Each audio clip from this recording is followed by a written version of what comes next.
Hello, welcome everybody to New Hampshire Peace Action's Peace and Justice Conversation Series online. I'm Will Hopkins, Executive Director of New Hampshire Peace Action. If you are new to New Hampshire Peace Action, we educate, mobilize, and organize to build a more peaceful and just future for all.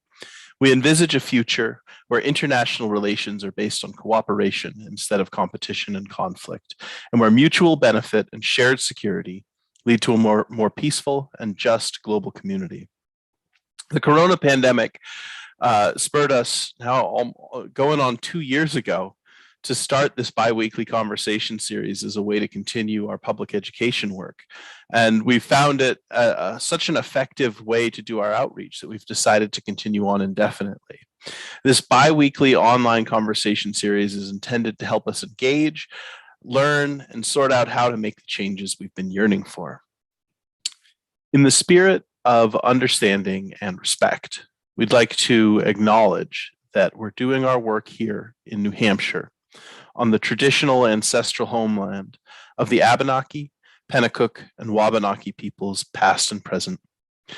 We honor with gratitude the land and waterways that they have been stewarding through the generations that have been stolen. So tonight, I'm very excited to be welcoming Brenda Lett, who's an executive committee member of the National Coalition of Blacks for Reparations in America. She's board chair of the New Hampshire Black Women's Health Project, board member of the Greater Manchester Black Scholarship Foundation, former president of that organization. She's on the board of NAACP Manchester. She has her master's in community mental health and community economic development from Southern New Hampshire University, got her bachelor's in arts and psychology from the University of Dubuque. She's a community activist and a social justice advocate, but she's also someone who has been an important part of my journey. She's one of the first speakers that we hosted at our youth retreats 12 years ago now. Yeah, I know. And every time I get to hear Brenda speak, I feel energized. I feel like I've learned something new, and I feel like I understand how our system works a little bit better. And so I deeply appreciate you, Brenda, and I appreciate you being here tonight to talk to us. So why don't you take it away? It is, Will. That's like a big thing to live up to, but I'm gonna make an effort. Greetings, and I'm gonna share my screen so that I could kind of like stay on point, because if I don't, it'll be a problem for me, because I do have the tendency to ramble. So greetings and thank you to the Creator for waking me up on this day and providing me with a portion of good health, which is something I used to hear my grandparents say, and allowing me to be before you on this day. Martin Luther King's acknowledged birthday. So thank you to Bill Maddox, Will Hopkins, and the entire New Hampshire Peace Action organizational staff. I appreciate the invitation to share some words honoring the Reverend Dr. Martin Luther King Jr. And I'm going to begin with, if I can I do that? Let's see, can I?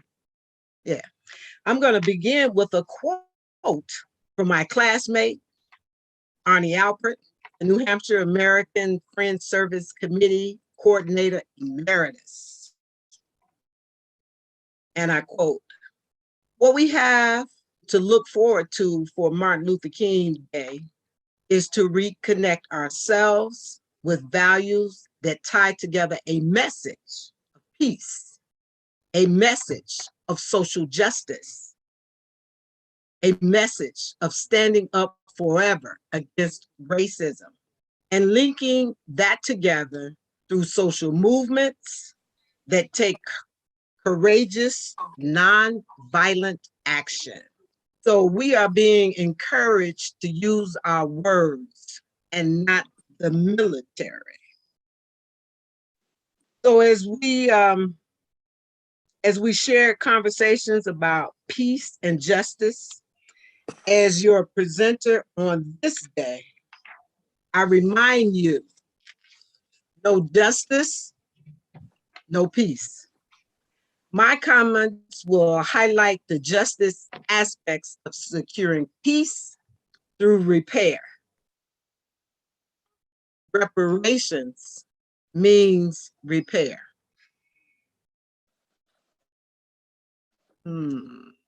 Let's go this way. So Reverend King again reminded us that the arc bends towards justice. According to Volume 2 of the Macmillan Encyclopedia of World Slavery, Sojourner Truth was born in New York on 1797. And she was known as Isabella. In 1826, Isaac and Maria van Wagenen bought her and immediately set her free.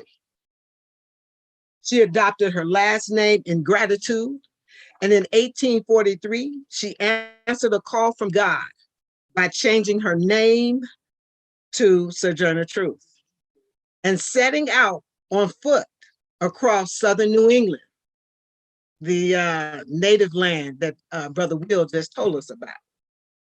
She was preaching the simple message that God loves mankind and so should man.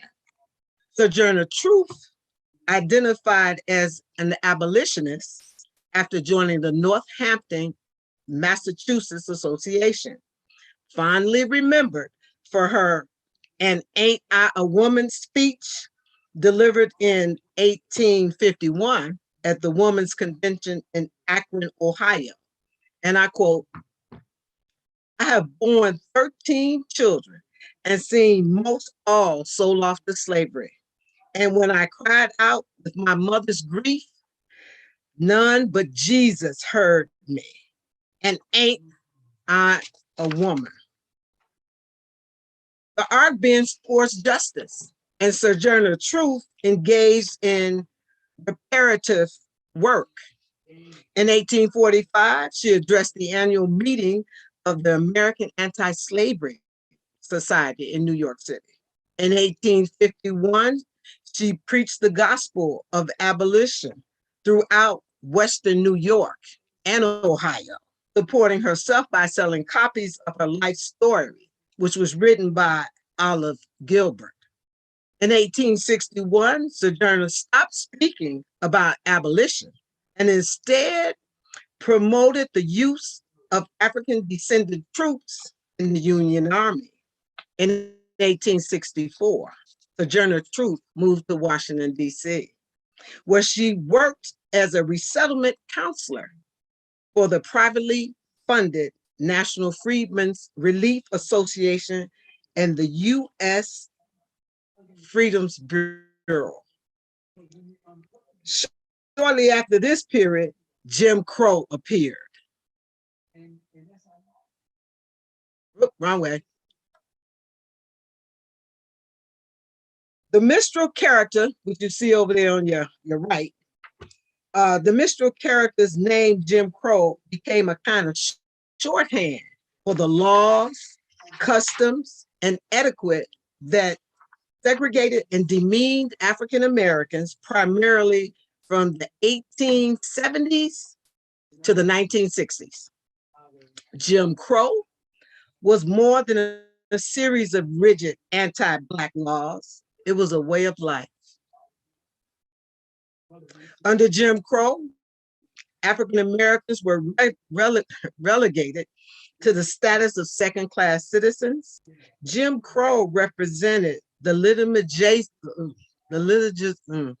it made it legal to do racism. Many Christian ministers and theologians taught that so-called whites were the chosen people and so-called Blacks were cursed to be servants, and that God supported racial segregation. So this was not long ago for some of us who was born in the 50s, such as myself. But the arc bends towards justice. Through activism, let's see. Oh, wrong way. Through activism, the Montgomery, this is further with the Jim Crow, but through activism, the Montgomery 381-day bus boycott, 1 year and 16 days, was a political and social protest campaign against the policy of racial segregation on the public transit system in Montgomery, Alabama. Motivated by the arrest of Claudette Colvin and Rosa Parks.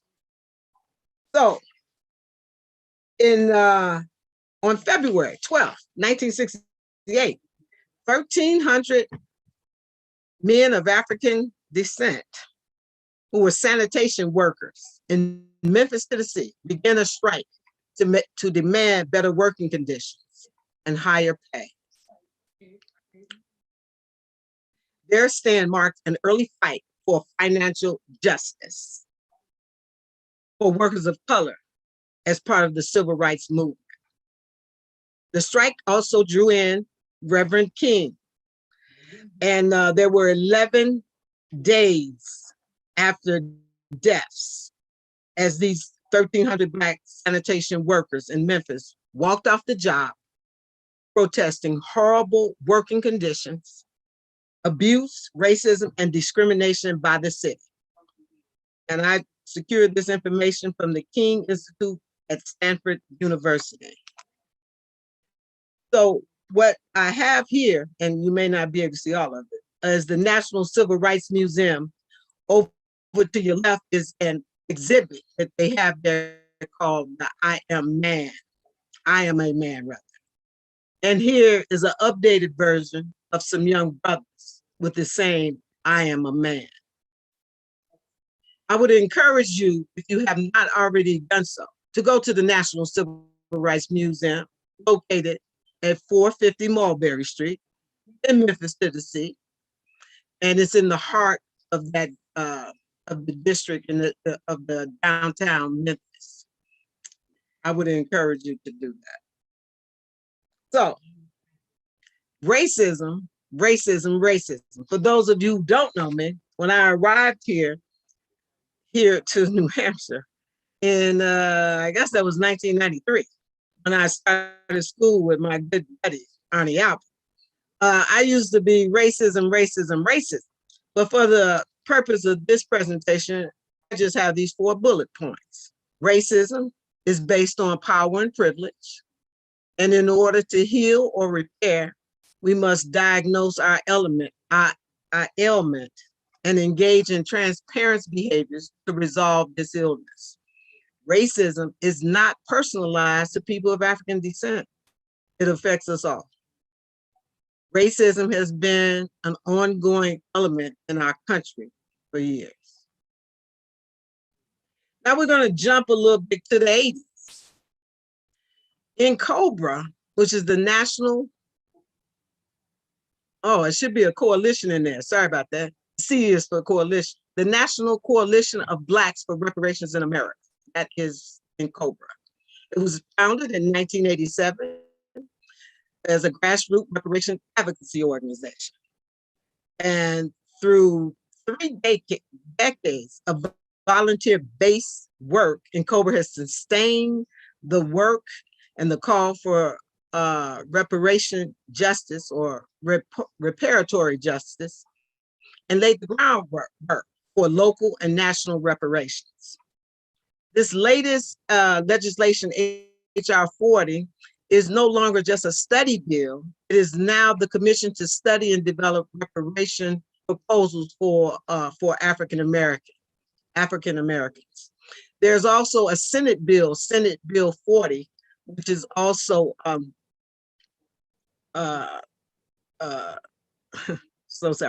which is also part of the legislation around getting reparations studied and proposals developed.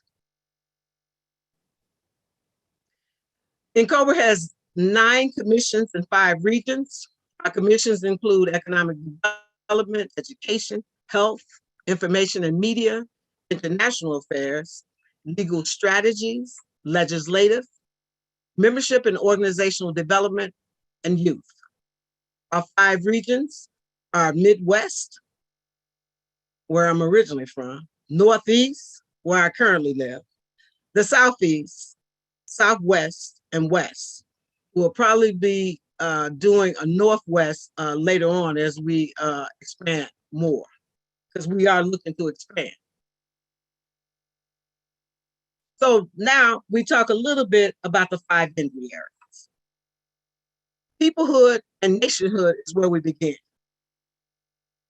It deals with the destruction of the African people's culture and the infringement of the larger culture upon people of African descent in the United States. The second one we go to is education.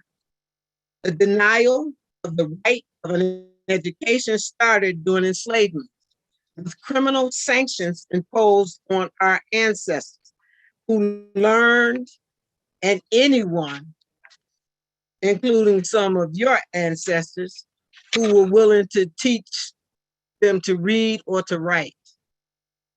Then we go to health. Using people of African descent as subjects for torturous health experiment. The Tuskegee syphilis study is one that many of us know about, but there were many. The overall denial of quality health care during the post-enslavement period, the failure to validate health care protocols and to provide appropriate medical treatment, and to address the mental and emotional impact of epigenetic injuries. Then we go to criminal punishment. The enslavement of African peoples necessitated the development of a dual punishment system that continues and still exists today. And then we go to wealth and poverty. The wealth gap created during the enslavement of African people has been sustained through stealing of land and other forms of wealth, Jim Crow, and continuing discrimination in employment, housing, and other economic areas. How y'all doing so far? Okay, that's good. So now we'll go to the remedies. With that. Yeah. Now we'll go to the remedies. Because we need to have some remedies for these injuries. So the first one we align with is the peoplehood and nationhood. And so we have identified this, and this is really the international norms. We've identified restitution, and that addresses the restoration of our identity as human beings. That we have a right to family life, which means that you can't sell off our people and put them in jail and that kind of thing. And citizenship and return to one's place of residence. So for those of us who want to move back to the continent, and some of us do, the weather's nice there, and most of the people look like us. So some of us want to go back there. So we should be able to go back. Restitution. In education, we're looking at satisfaction.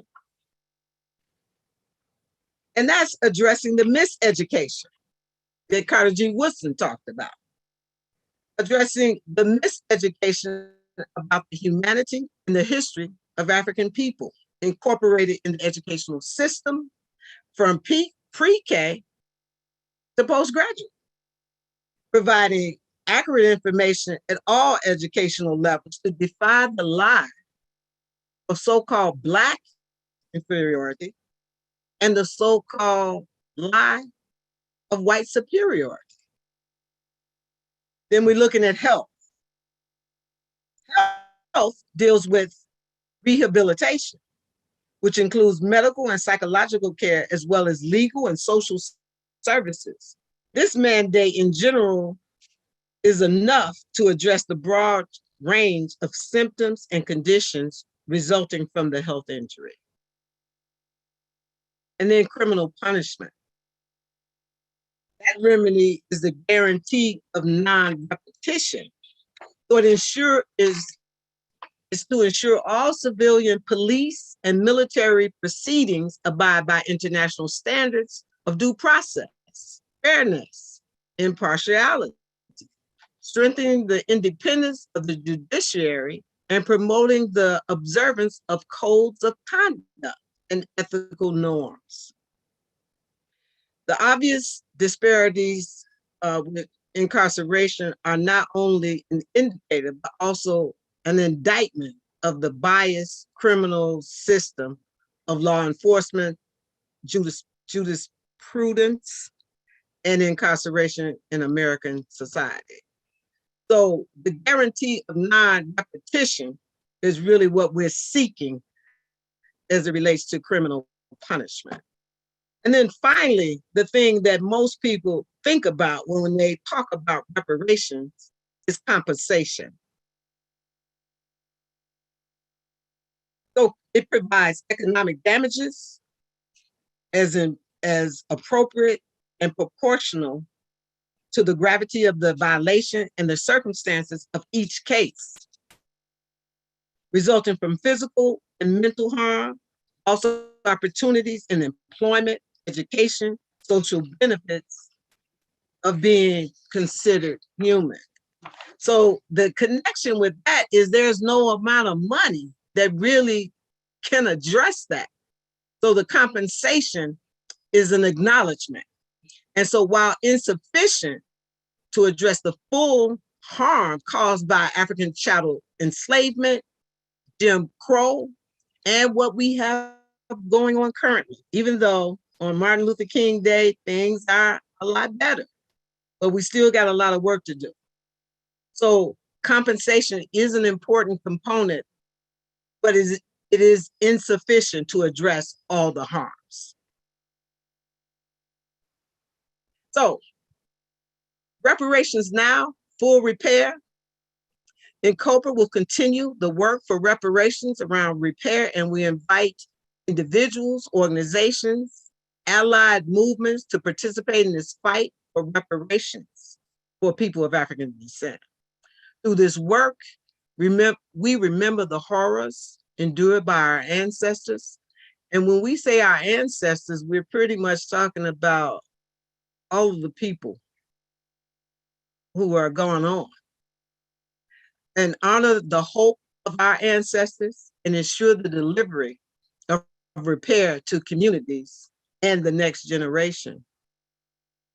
So each of us have a responsibility to do what we can to make these improvements for the next generation. How will you participate in the continued work to heal yourself, your family, your community, the nation, and the world? So thank you for allowing me to share a few words with you. And of course, we all know that everybody can be great because everybody can serve. Thank you so much, Brenda. As we jump into Q&A, folks, you can feel free to put an asterisk in the chat if you'd like to ask questions yourself, or you can type your questions in the chat and I'll read them aloud so that everybody can hear, and Brenda has a chance to respond. I've got a thank you from Marcia. I'm going to just give a little space. I know there are probably people typing as we speak.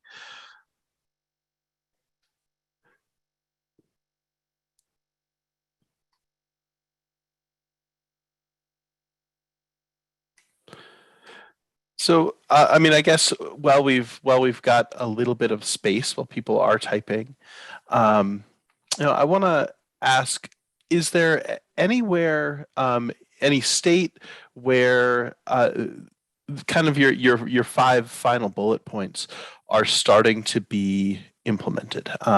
Have you seen laws anywhere in the U.S. where the criminal justice system is being rectified, or that problem is really being addressed? where financial reparations are happening. And I can't remember all 5 of your points right now, but I'm wondering if there's legislation out there that has been passed anywhere in the country that is in line with your solutions. Yeah, Will, there is some legislation across the country that has been passed um, on behalf of reparations. There was a bill passed in New York City. And so what we in Cobra are looking at, there is a lot of local reparations movement. There is some work being done in Amherst, Massachusetts, where I believe the political system there has set aside maybe $100,000 or maybe more for the people of African descent in the city of Amherst, Massachusetts, which is a pretty small city, so there's not a whole lot of people of African descent. There's the marijuana tax in Evanston, Illinois, that's being used to support housing improvements and or down payments on housing. There's some things happening in California. I believe there's even some things happening in Rhode Island. There's some things happening in Vermont. There are things happening all over. I have to be very honest and say I don't have all that information with me, but I can provide that to you and you could share with people so they would have the most accurate information. But there are lots of things that is happening. As you can imagine, it is very challenging to keep up with it. As I said, Cobra was operating with a volunteer board. We recently received some money from MacArthur. And so we are going through the process now of hiring staff so that we can be, do a little bit more work in the community. And I'm sure you can appreciate that, Will Hopkins. Yes. Sure can. Yeah. I'm going to ask Janet to go ahead and unmute yourself. You had your hand up first, so Janet, you can ask your question. Hi, yes, I also posted my question, a similar question in the chat, so you can just ignore that. But I am just wondering, for those of us in New Hampshire that live in an area where there aren't a lot of people that currently live here that are of African descent, and if they perhaps many people were driven out, we don't know a lot of the history, but there does NCOBRA support reparations for Indigenous people, or how do you recommend that we go forward if we're interested in reparations for an area where there aren't currently a lot of people of African descent that reside here? Well, thank you for your question, Janet. Let me say there's 2 things that are currently on the table. One is HR 40, which both of our 2 U.S. representatives, that would be Representative Custer and Representative Pappas, have both signed on as co-sponsors of that bill, HR 40. So there's HR 40, and we were hoping to get that to the floor before 2022 came. However, for those of you who might not have heard, but President Biden decided that he was going to make Juneteenth a national holiday. So for some of us, we don't want to get that confused with now we have reparations. So in answer to your question, I would think, Janet, that the work is pretty much what Dr. King was talking about, and that is to work where you are, make sure that you are engaged in conversations with your families around the possibilities, because some of your families might not think reparations for people of African descent is still a good thing. I don't know. But I would think engaging conversations with your family and people who think that reparations for people of African descent is good, to work with them. But the idea that I hope you picked up is that it's about repair. And so it's not just repair for people of African descent. it's repair for the European community. I'll just say one point on this, 'cause, you know, it's on my spirit. The concept of people being hung, which was happening in the 60s around, well, it was happening in the 60s. People being hung. There was a person that was doing the hanging. And a lot of times we only see the left person hanging from a tree, deceased. We don't see the person and the energy and the feelings that they must have had in order to string that human being up to hang them. So I'm saying that we're linked in this. We're linked. The person who did the hanging and the person that was hung. And I'm saying we both need repair from that injury. And I hope I did justice by answering your question. So we've got a couple versions of folks in the chat asking if you can talk about places in New Hampshire where we have success stories or first steps being taken for reparations. Success stories in New Hampshire. Or first steps. I mean, I can do it. One of the success stories would be Bill Maddox. One of the first times I was able to speak here, Bill Maddox specifically told me, "I don't get up there and start talking about reparations." And I said to Bill, I was like, I'm gonna do it. And so I did. And I think Bill knew that I was gonna do it. So success for me is being asked to come back and to actually now being able to be told, you could talk about reparations. That's a success for me. So the point of this story is it's going to take time. I just tried to take you through the whole period of enslavement through Jim Crow. We've been on a path here, people, but I'm here to say we're still on the path. We're not where we need to be as human beings. Until we can see each other as human beings, there's no real success in the way that we think about success in terms of humanity. So success for me would be that my grandson, who's about a year old now, that he would not be having these kinds of conversations about being Black or white or this or that, but he would be judged, like Martin said, by his character. That would be the success to me. And there's a little of that here in New Hampshire. It has increased since I've been here since '93. It's gotten better, but we do have a long way to go. And I said we. I yield back. All right. So the next question is you spoke about Bill, and the next question is from Bill. He says, is there a specific demand for some recognition of the very negative impact militarism and wars have had on African American people who paid a disproportionate price for participation in all of the wars of the past century or so? Could you let Sandra in? She's in the waiting room. But yeah, I think, Bill, as you already know, the militarism that we're talking about as it relates to people of African descent is directly connected to racism. You know, so people are treated differently, even though they're in the military, even though they're on the front line with a gun trying to kill people or whatever it is that they really do in the military. So people are on the front line. And, you know, just to add, this is not like militarism, but I worked for the Department of Corrections.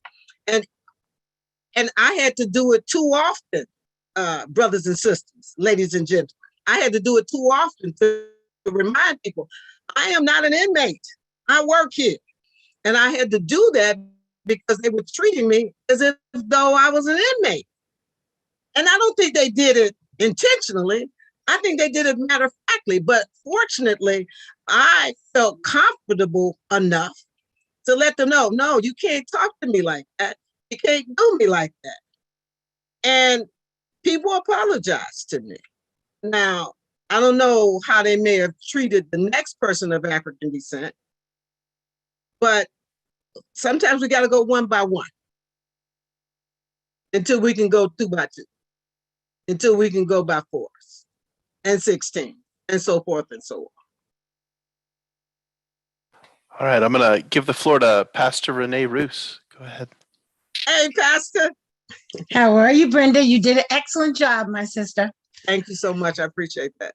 I wanted to respond to Janet's question in reference to not having access or there not being enough people of African descent here in her area or in New Hampshire, that the Black Heritage Trail has in fact been doing a tremendous amount of work here in New Hampshire in discovering, demonstrating, and showing the influence of African Americans who were brought here as human beings and been enslaved here in New Hampshire as they came through the Portsmouth port as young children, young adults, young teens, and then had tremendous impact on the economic status of the state of New Hampshire, working here, making a difference, and therefore from a lack of education, and not even for people of African descent as well as European descent, because of a lack of having that information, there's a misinformation that there's not been people of African descent here, when in fact they've had influence on the very state we live in today, and have influenced this state richly, so that there's this some sort of impression that because that people of African descent haven't had any influence or done anything in this state, when in reality that's not true. So that it leads people to believe that this is an all-white state, which is not necessarily true. People of African descent have been here since the 1700s, and we don't know that history. So the Black Heritage Trail has shared that. Communities like Warner, Hancock, for example, just demonstrated that information. So there are a lot of communities that are just now learning what the influence has been of people of African descent. So this very reparations and repair is imperative, because what it does is help the next generation know there has been influence in all of our states of our country where it's all been hidden. And that has to be repaired to build up the next generation to see they have power, they have influence. And that's why this is important. Yeah. Thank you, sister. I appreciate that.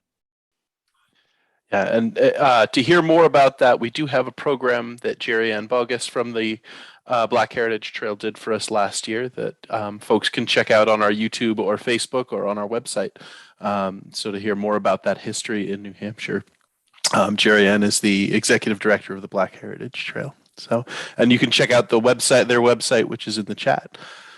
Brenda, did you want to respond, or should we turn it over to Megan, who also has been waiting with a hand Please up? turn it on over to Megan. All right, Megan, go ahead. Hi, everyone. Thank you. Can you all hear me okay? Yes. Perfect. Thanks so much to Will and New Hampshire Peace Action for putting on this wonderful program. I've really enjoyed it. Thank you, Brenda, for your time and your knowledge and your experience and your willingness to share with us. I truly appreciate it. So lovely to be here with you all on today. I attended a few events. This is just a quick thank you, and just to share a couple things that have been meaningful to me today. So I joined the Courier Art Museum exhibit event, and then also the community event earlier here in Manchester. And a couple of the things I'd like to share, something that Reverend Heidi said during her introduction and speaking of Martin Luther King Jr.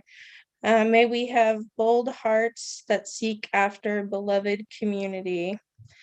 such a beautiful quote and sentiment. Earlier that I had at the Curio Art Museum, they have this wonderful program they're doing where they have templates that have different meanings. And one of them is the I have a dream that one day, from his iconic I have a dream speech. And the one that I said was, I have a dream that one day we will actualize a beloved community. And I just wanted to share that with you all.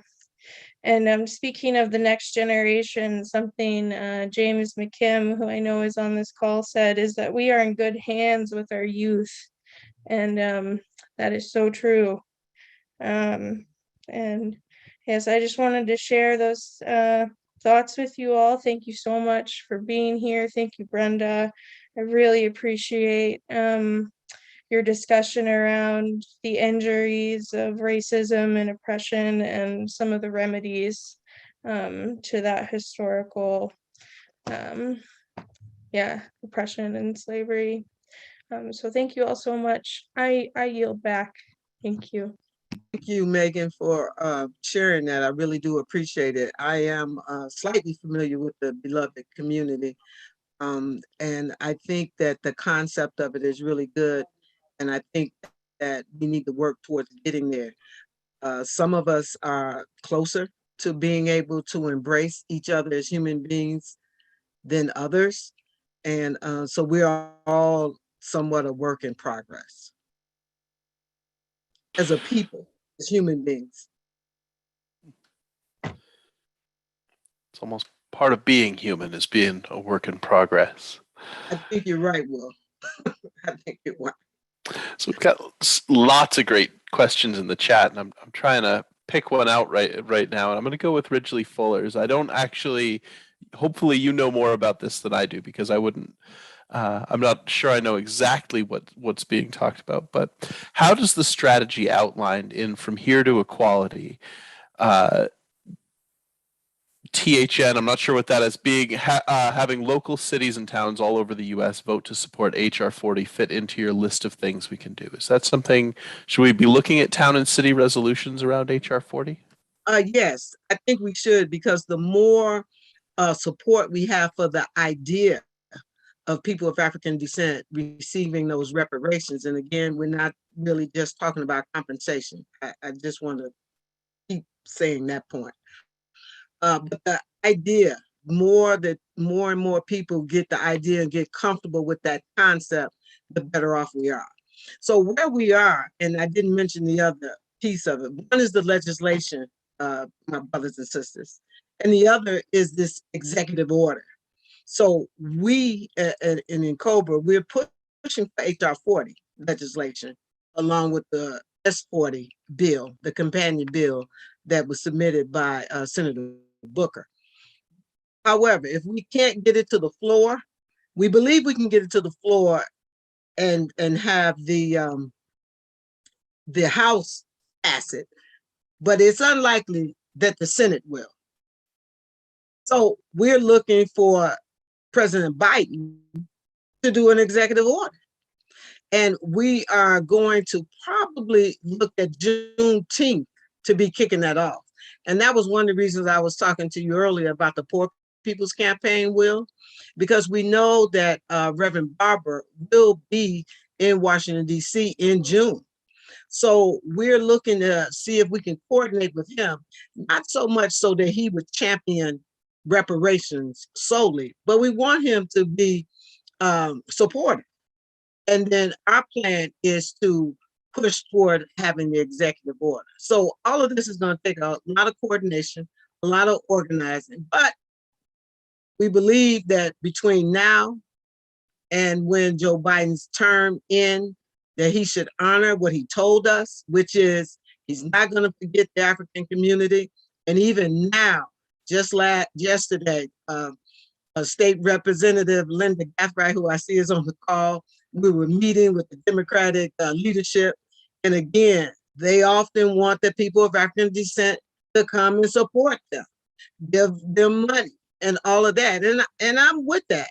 But we need the Democratic Party to step up for us in a very big way and move reparations forward. And, that's how I feel about that. Great. So I'm going to try to combine a couple questions. Again, we've got really rich discussion going on, lots of comments that I'm not going to read off, but I do encourage folks to have a look at the chat. So I want to combine, it's two questions. I'm going to ask Charlie's question, and then I'll add a little bit based on what Chris Hansen has to say on the subject. So Charlie's question is, thank you, Brenda, for an excellent presentation. Do you feel that the current acceleration of the whitewashing of American history is a grave danger to further racial progress? Do we need to address this trend? And then to add a little bit from what Chris said, Chris talked about the critical race theory bill. And I just saw an ad in my Facebook feed today saying that critical it was one of those push polls. Do you think critical race theory should be taught to high school students? The critical race theory bill was actually quite broad, and they're already going after teachers for talking about race and racism.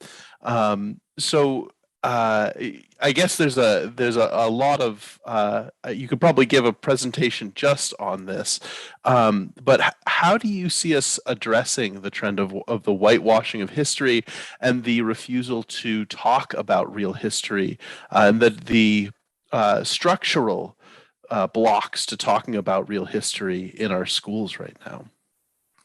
I'm just gonna say it out loud. I see it as an opportunity.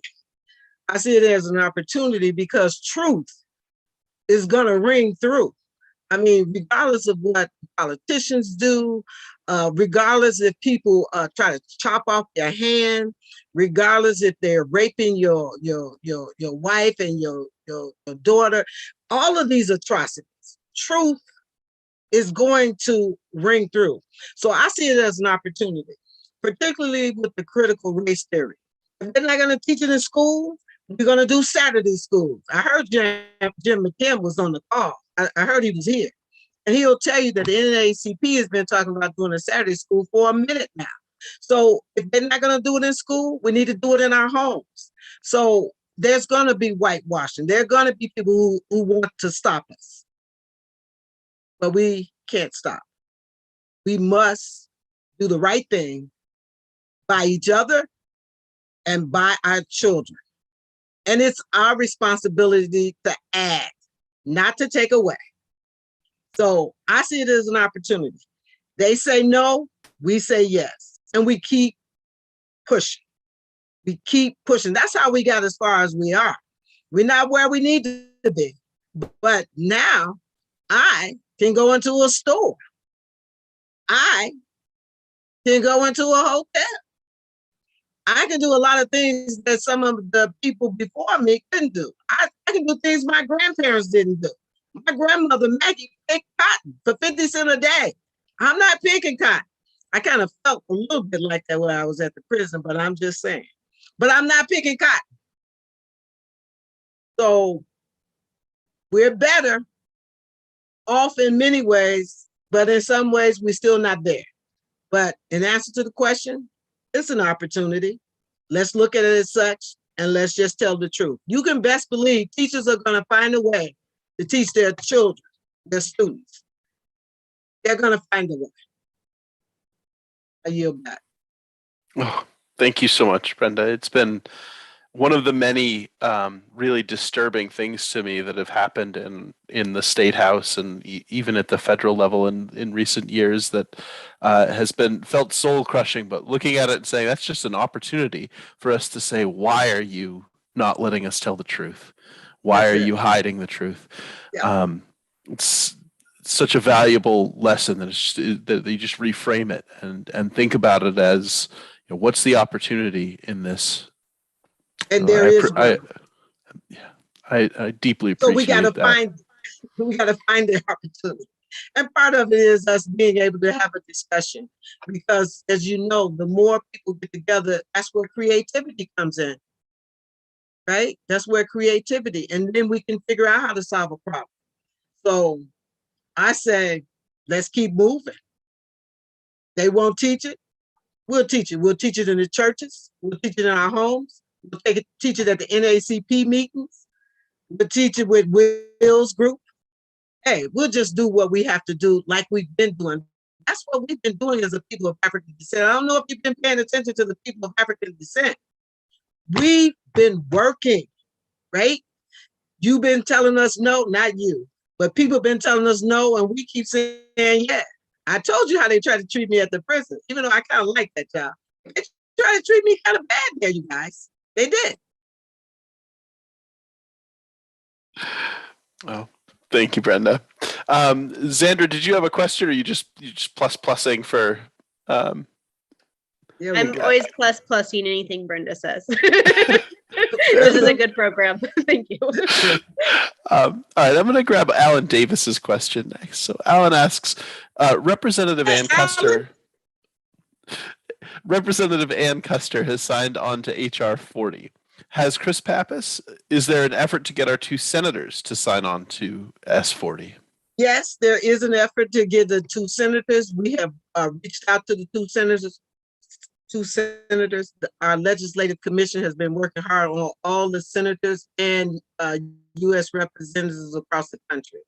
And I believe, and please forgive me for not fact checking it before I got here, but we have well over 200 co-sponsors of HR 40. That was unheard of. And it was introduced like in 1987, I believe, or 1989 by Congressman, I can't think of his name right now, I'm so sorry. But it was introduced by Congressman John Conyers. And so, and they were only able to get ones and twos and up to 13. We're over 200. We're over 200. And so, and we know that there are other legislation that has been passed with less co-sponsors, but even that can't stop us. It can't deter us from getting justice for our people. What did Martin says? The arc bends towards justice. So we're holding Martin to that. We're holding God to that because that's what God tells us. Justice. But the other thing God tells us, you know, it's my favorite scripture, Pastor Renee, Corinthians 13:13. Faith, hope, and love. And the greatest of these is love.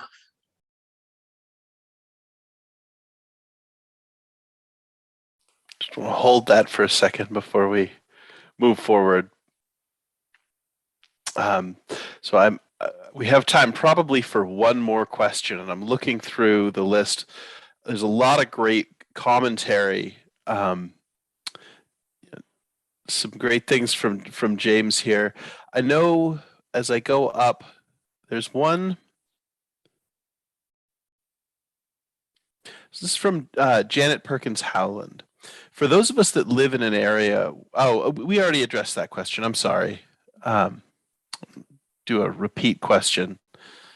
So I'm just going to take a minute to read some of the comments here. So Sure. This is from James. He says, love is the only force capable of transforming an enemy into a friend. Linda thinks that our senators support S40, which is good to hear. Mhm. We've got lots and lots of gratitude to you, Brenda, in this chat. Just people saying thank you for this discussion. Thank you for it's been great. So James wants me to make sure that to attribute that quote to MLK on this day. It is about time, but I just want to thank you one more time, Brenda, for being with us today and for sharing your heart and your passion and tying it into the work we're doing together so beautifully. And I just deeply appreciate you, and I'm so grateful that you're out there fighting alongside us. So as we, do you want to give any final thoughts before I let people know about our next few programs? Sure. I would have to. I have to do some shout outs to the entire New Hampshire Black Women's Health Project, and of course I want to shout out Willard Lett, who had the I don't know what it was, but he brought us here to New Hampshire. Shout out to my daughter, Bahati Lett Benjamin, who's on the call, my son, Sudi and Jama, and of course to the grandchildren. Madiha, who's going to college, you guys. He's going to college. Makai, who's in high school, and our youngest, Shaka Nuri, who just made 1 year. And so I just really thank all of you for all the work that you're doing. And I know this is not easy work. I can only imagine what it's like to be inside the skin that some of us call white. And I know you may feel a similar way about what it's like to be inside of the skin of folks who are called Black. But I'm here to tell you, it's all about being human, and the fact that we all got here pretty much the same way, and we're pretty much all gonna leave very similar. So that links us, you guys. And the work that we do in between is just the work we do in between. So I thank you, Will, and I thank you, everybody who's been on the call. I yield back. Thank you so much, Brenda. So stay in touch with us at nhpeaceaction.org. You can check us out. Check us out on Facebook. Everybody can you can find this and all of our programs there. This series will remain free and open to everyone. If anybody viewing today is moved to make a donation, you can go to nhpeaceaction.org/donate. I want to let folks know what our next few conversations are going to be on Mondays. We've got January 31st. And Amy Antonucci, who chairs our events committee, is going to host a conversation, and the featured speakers are the folks who attend.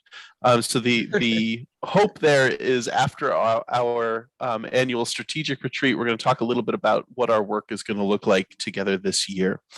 February 7th, Joel Berman is going to do Ecosystems of Compassion Part 2. He's going to talk about his compassionate listening projects.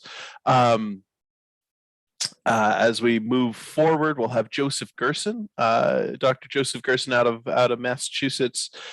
He's going to talk about China and the new nuclear arms race. February 28th, we'll have Michael Clare and Denise Duffield, who are going to talk about nuclear danger and Back from the Brink.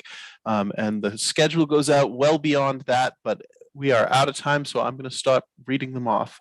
One last time, thank you, Brenda, for being with us tonight. It was wonderful discussion, and thank you all for attending. Good night.